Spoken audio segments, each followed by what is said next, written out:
हाय लोगोफोर फै जों दिनै ना अमा बेदर गोथाव गोथाव जानो थांनि फै बयबो जोंनिथिंलाय माथो दाबो राननो फैयाब्रा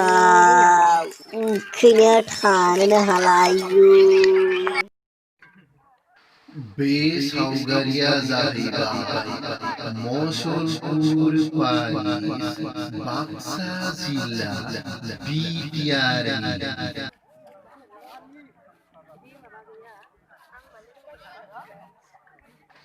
वाव मारै मोना आब' मोना मालाय सिया गोथाव गोथाव जादों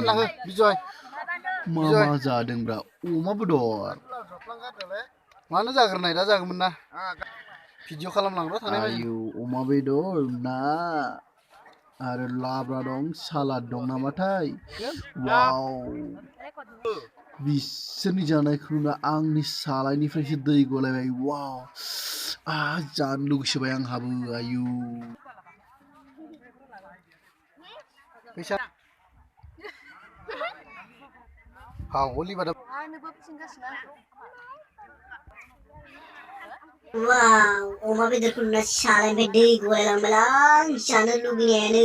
हाथारला जाथारनांसिगोन आयु बिसोरनि गोथाव गोथाव जानायखौ नुनानै थानोनो हाला माथो उखैनायनिख्रुइ लुगैनायासो बारा जाबाय आंना आयु खुदै गलायलांबाय वाव जा गोथाव गोथाव जाथारदोंना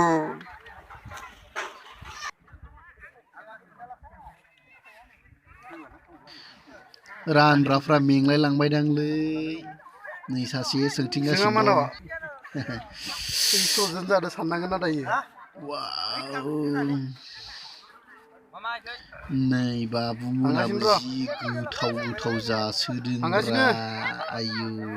दा नोंसोरनि ग्रुपावनो एगारना होगोन नङाबा आङो माबायदि मोनखो ओंखामखौ जाना मोजां मोनदों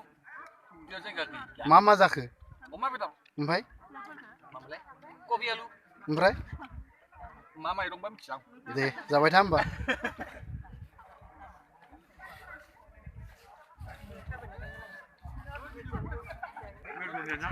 दाबो जाखाङाखै नामा नोंसोरो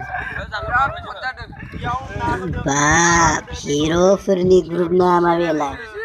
आयौ हिर'फ्रा मा बखिला बायगासिनो ब्रायसोलाय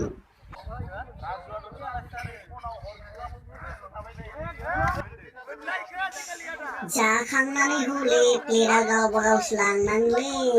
गावबा गाव लां गारहै आरो सुनानै ग्रोब दोनफायफै गावबा गाव लां आयौ जा गोथाव गोथाव जाखांबाय मालाय आयु आंहाबो माख्रि माख्रि जाहैनांसिगोनलै जानाय नंला खुदैयानो थानो हाला आयु उनोबो होलायाबालाय बोरै जानांगौ जाखो भिडिअखौ नायनायनि थाखाय रोजा रोजा साबायखर बावनाय थाबाय गोजोन्थों।